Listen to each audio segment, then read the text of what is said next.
This chicken yellow rice casserole is a beautiful and nutritious meal for a weeknight dinner. Start off by chopping up your vegetables and your chicken. Then in a large pan, drizzle with olive oil, cook your vegetables, add the chicken, and then cook the chicken till the chicken is no longer pink on the outside.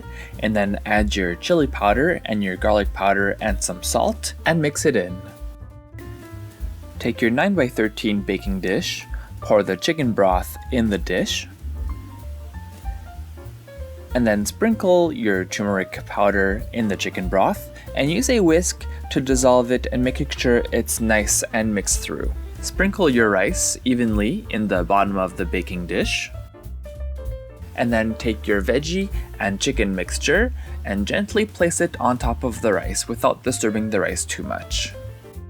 Cover the baking dish with aluminum foil, making sure you have a nice tight seal, and place it in your preheated oven for 40 minutes, and then your rice will be perfectly cooked and you'll be ready to serve this chicken yellow rice casserole. Find the full recipe at FrenchKissCook.com.